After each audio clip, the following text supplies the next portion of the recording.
Hello and welcome to the Catalog Collector. Today we have what is by far my smallest hardcover catalog. It's quite a unique one, and it comes from Tag Heuer.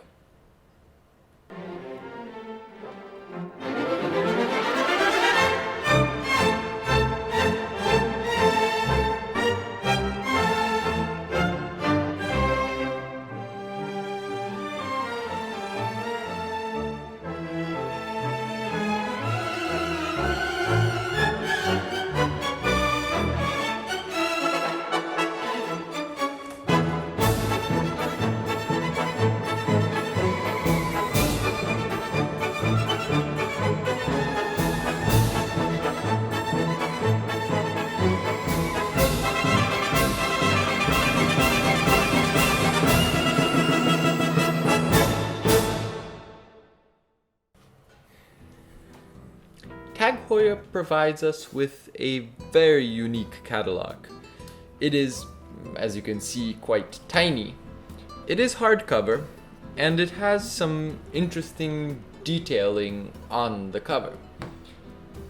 I do quite like the design, and I think it's unique and, well, it's nice. Something different. Guess it'll fit in tighter places, this catalog. This is the 2018 to 2019 catalog, as you can see on these pretty glossy pages.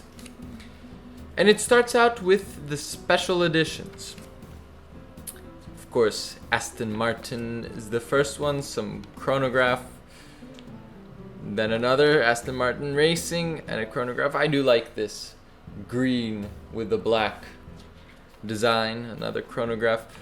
Aston Martin Red Bull Racing, and Max Verstappen, some Monaco special edition, a lot of stuff basically with cars, because that is what Tag Heuer does. Well, now something with Manchester United. But, well, yeah. Senna, of course. Tag Heuer is basically a car watch. Oh, yeah. A car watch company, with their most famous one coming at the very end, which we will talk about later. I don't know where I'd put them. Would I put them against Rolex or Omega? I really don't know what I'd compare them with.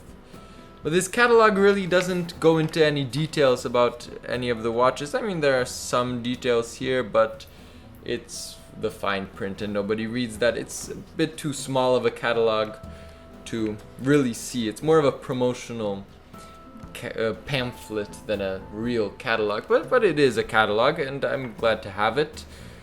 They have some other stuff here, Tag Heuer collections. Now we're getting to the real organized section. First is this thing that I don't like. Let's get past that. I do not even want to talk about that. I dislike this kind of thing very much. And of course, half the catalog is going to be about this and how it's so amazing. Here we have some automatic movement from Tag Heuer. And I do like the Tag Heuer movements. They've put an in-house movement, I believe, into that Monaco at the end, which is a nice addition. And overall, well, this is the Carrera, their Tourbillon model. Now, unfortunately, from Tag Heuer, I really like two things. One of them is that Monaco at the end, and two were their special chronographs that could measure, what is it, like 1,000th, 10,000th of a second even. I don't know if they did 10,000. I know they did 1,000 and 2,000. I don't think 10,000. But maybe, I don't know. But all those chronographs were just incredible to me, the technology, everything. And while this Carrera design, to me, it's nice. It's nice, but it's not really special. I like it, but I would get something else, personally, unless I'm building a collection, in which case this would fit for that incredibly expensive tourbillon. What is it? Half skeleton sports chronograph. Okay, some GMT here. And these are really, in general, a lot of these Tag Heuers, the Carreras are sort of half skeletons and have that round, that, I don't know, not traditional Tag Heuer look with the subdials being in that, well, looking the way they do. They look Tag Heuer-y. I don't know if that makes sense, but they don't look like a Rolex, what is it called? Oh, come on. The chronograph, the Rolex chronograph. They don't look like that. They have their own style. Here's some other things, and I'm not too into Tag Heuer per se, but I do appreciate one thing that they come up with, which we're getting ever closer to. But the rest of the things, except for those special chronographs and some of these special things, sort of seem a little blah to me. A little lacking not character or details or anything. I mean, this is a very nice watch. It's looks good, has an interesting bracelet. Let's get out of those diamonds. And a pink dial, of course, the ladies' watches. But before we move on, these watches are, I don't even know if they're missing something, but they're lacking that special soul that very few watches have, and that Tag Heuer does have, but mainly in the Monaco. And as well, the Aqua Racer, I do like that bezel. I do like this design, actually, perhaps more so than a Submariner. Not that, but again, that's quite nice, and it's a unique design. It's a good design,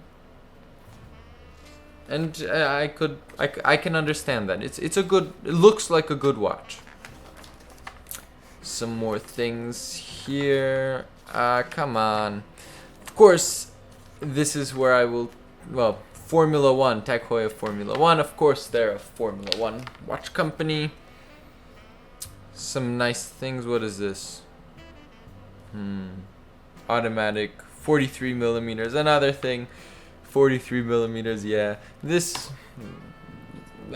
looks closer to having more of the racing soul Tag Heuer is about.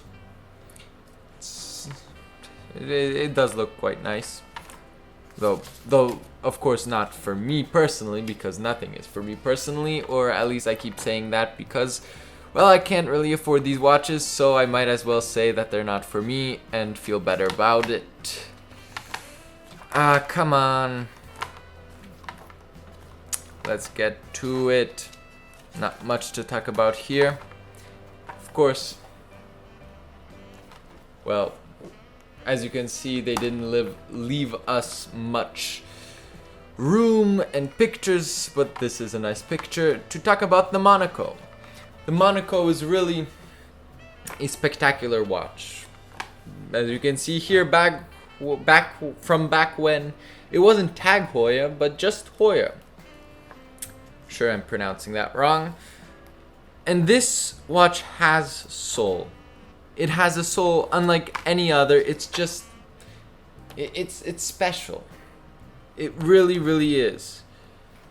Is Tag Heuer a one-trick pony with having this? I don't think so. They had the micro girder, I believe that's what it was called, those chronographs I was talking about previously.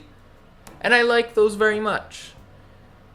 But honestly, there's just something about that Monaco. I mean, if I have to have one watch and I can't trade it, I can't do anything about it, I don't know if I'd go for the micro girder chronographs for their technical prowess and functionality and just overall incredible technology, or for the racing heart of the Monaco.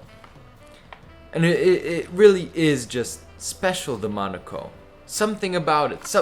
I don't generally like square watches, but something about making it square with those square subdials. And again, those subdials, well, not again, but those subdials are just, to me, I never really liked subdials on a chronograph. But the Monaco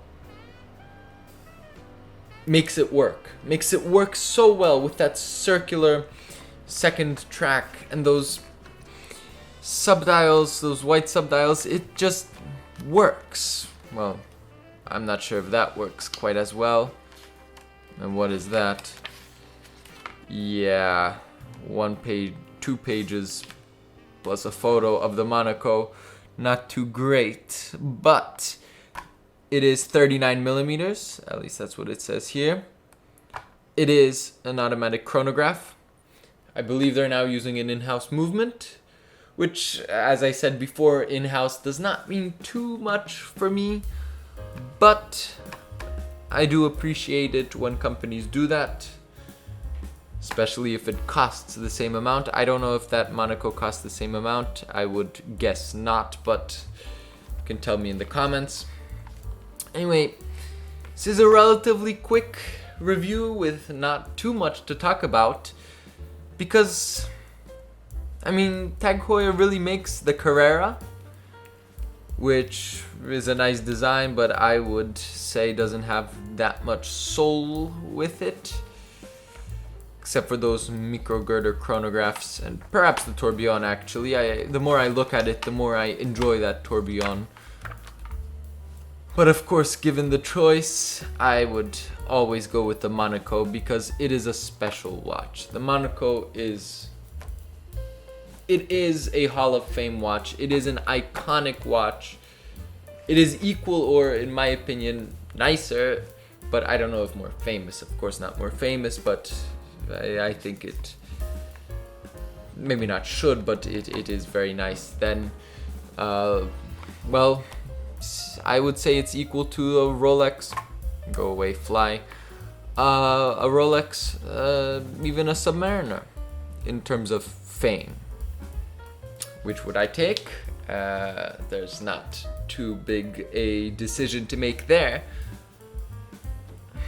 But we shall see how history really judges this.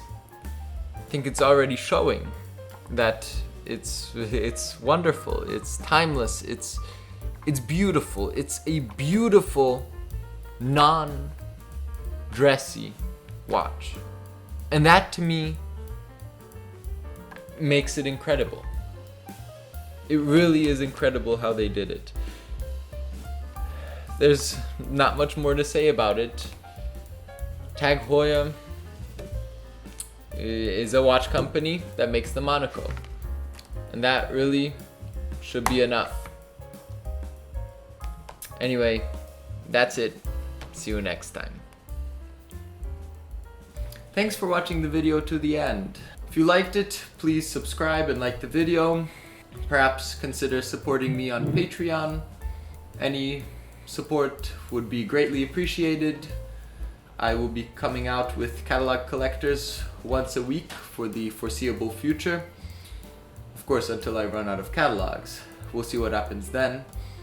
See you in the next one.